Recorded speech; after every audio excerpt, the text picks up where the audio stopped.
A new player on the Kindred scene, Rudi commands an impressive following as an anarch representative for the oppressed and repressed minorities of vampiric society. Though his concerns extend to kind as well, his recent entry into Kindred existence has shown him that the fights mortals must undertake for equality are just as pressing for immortals. Rudi's nightly life hasn't changed much since his embrace. He still makes his haven in Copenhagen, still with the same friends, and still attends the same clubs. He has only expanded his concerns. In addition to advocating for fellow mortal minorities, he now champions Gangrel, kept out of havens and feeding grounds by sprawl, stands up for female kindred in cities run by traditionally misogynistic elders, and encourages the adoption of progressive norms over tradition wherever possible. Some might think Rudi's combination of practicing Islam and unabashed queerness contradictory, but few challenge the bare Gangrel with this notion. Fast becoming the animal du jour, Rudi wins fellow discontented kindred over with his targeted approach against elitist and Camarilla hardliners. Some European princes fear he will lead a crusade in years to come, in an attempt to level the establishment.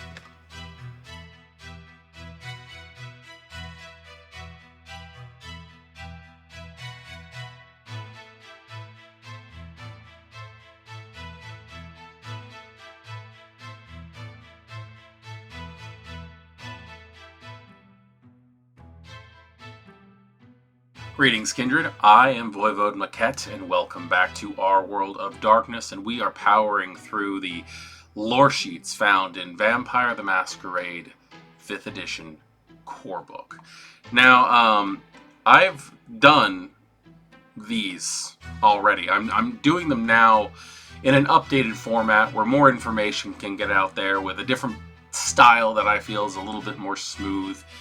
And Rudi is actually one of those lore sheets that I've received the most kickback from. People who think, oh, he's just too much. They're trying to shove everything in one place. And I mean, if you want to take it that way, I mean, look at Vikos. Look at Sasha Vikos. Vikos is the most, let's see how many eggs we can cram in one basket character there is.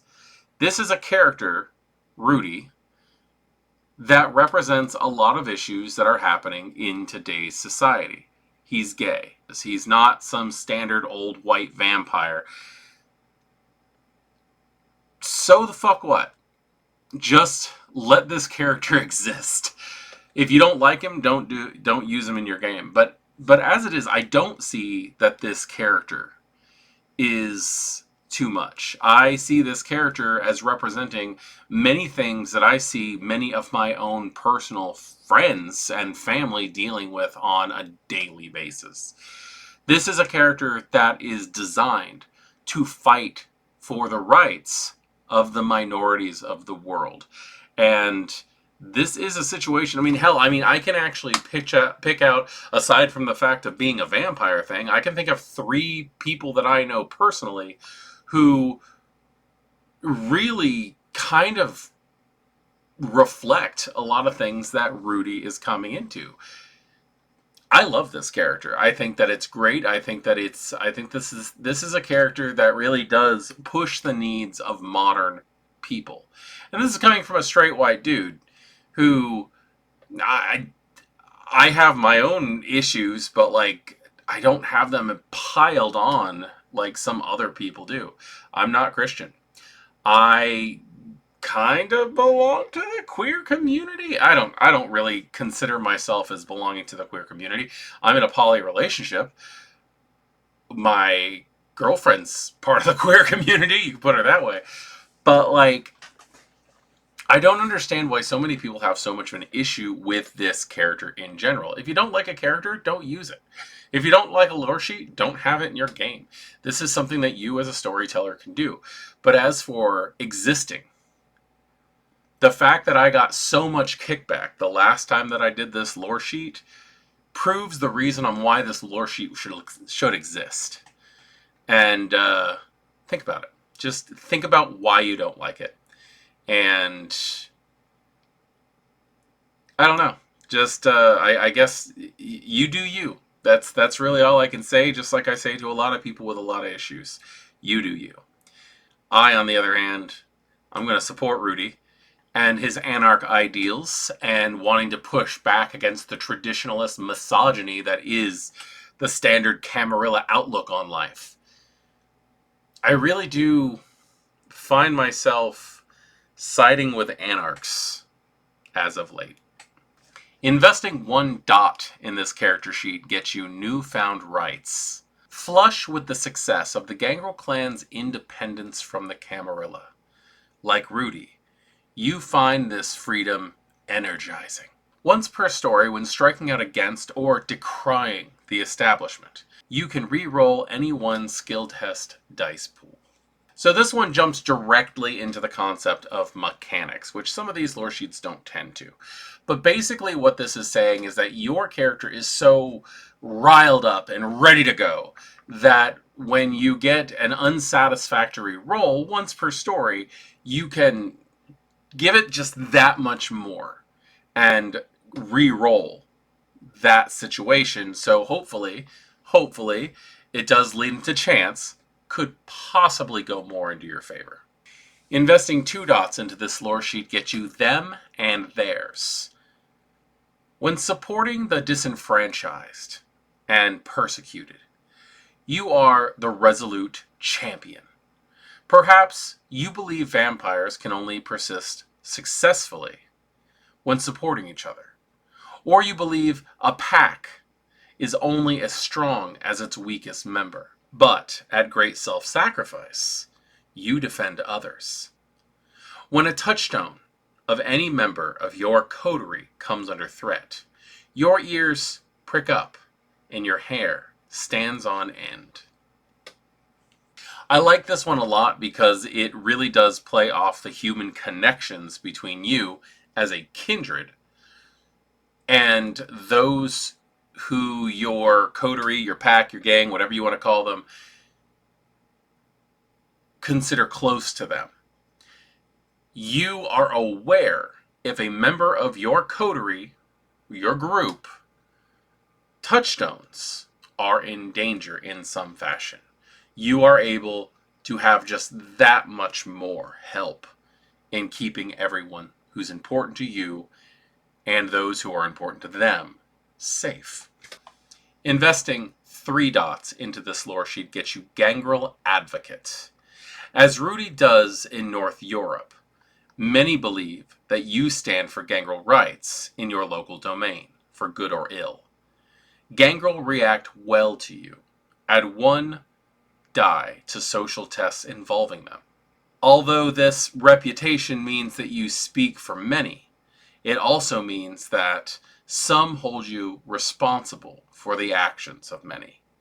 You can organize convocations and discreet truce meetings between Gangrel and Camarilla representatives with a successful charisma plus politics test, difficulty set by the storyteller. So automatically you're 1 trait up in dealing with social situations with Gangrel. That is useful. But with, again, difficulty set by the storyteller, a successful politics roll, charisma politics roll, you can make it so that the Camarilla will put their prejudices against the Gangrel aside to have a civil conversation. This can come in handy depending on what type of situation you're in. If you're in possibly Gangrel trying to rejoin the Camarilla, or Gangrel trying to reserve the right of just passing through a city, feeding rights. There's a lot of different things that this could come in handy for when dealing between the Ivory Tower and the Camarilla itself. Investing 4 dots into this lore sheet gets you the Bear Pack. You are, or were, a member of the Bear Pack, hardcore Rudista kindred who double as howling orators and fierce combatants. Consider your fellow bear pack a 3-dot mala group that actually likes getting in fights. Once per story, these modern revolutionaries, including yourself, gain one automatic success whenever attempting to rouse anarchs and disenfranchised mortals against the establishment. Members of the Bear Pack are feared throughout Camarilla domains, which might be both a bane and a boon, depending on who you talk to and if they recognize you. So you are a member, or at least a previous member of the Bear Pack, Rudi's own personal group of Gangrel. And I feel like this may have actually gone and grown outside of the standard confines of what would be a coterie or a pack or a gang.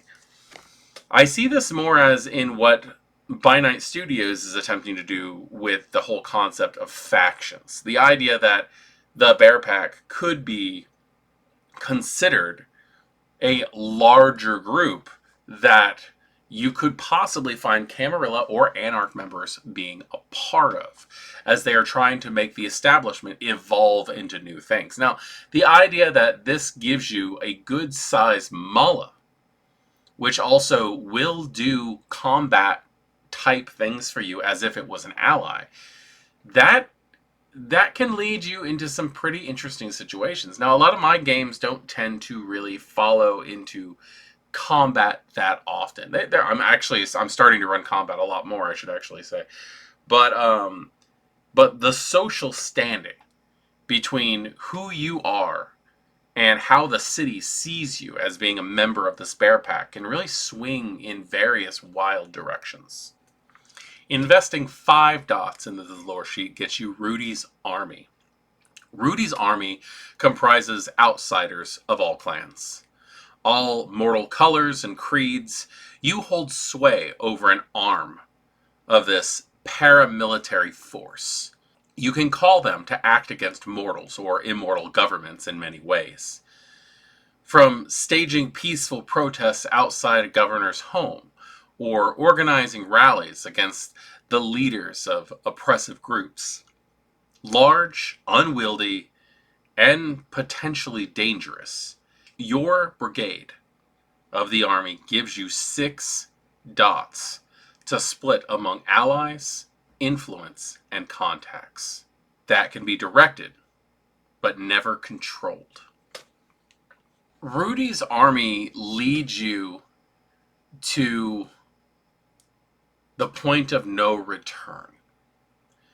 Having somebody who is that willing, 6 points, might I add, of someone who cannot be controlled but can be pointed in the proper direction. It sounds great until it's out of control. And this can lead to a final spark storyline where eventually it's time to just have all-out war. This lore sheet might pair well with the content that's going to be inside of the Henna War book, just because it's more complicated and more, I guess, detailed ways of running combat in Vampire the Masquerade games, and that's really where this one seems to lead, is a powder keg that's about to go off. So this lore sheet, Rudi, I think that Rudi just needs more publicity. I really do. There's a lot of information about him, and there is some story here and there. The description under Protean in the core book has a lot to do with how Rudi uses it to escape wolves, if I remember correctly. Werewolves, not just regular wolves. But, we could use a novel based on Rudi's exploits. We could use comic books that show a knight in the Bear Pack. Something like that to let people see the way Rudi actually interacts with the world of darkness, and not just the minor amount of information we get from this lore sheet, or the small bit of fluff that we get out of the protein description. Anyway, with that, I am voivodemekhet, and this has been a review of the Rudi lore sheet found in Vampire the Masquerade's 5th edition core book. This, much like other ones, I don't know, it opens the door for lore, but it definitely does not quite give us enough. I'll see you in the next one. Good evening.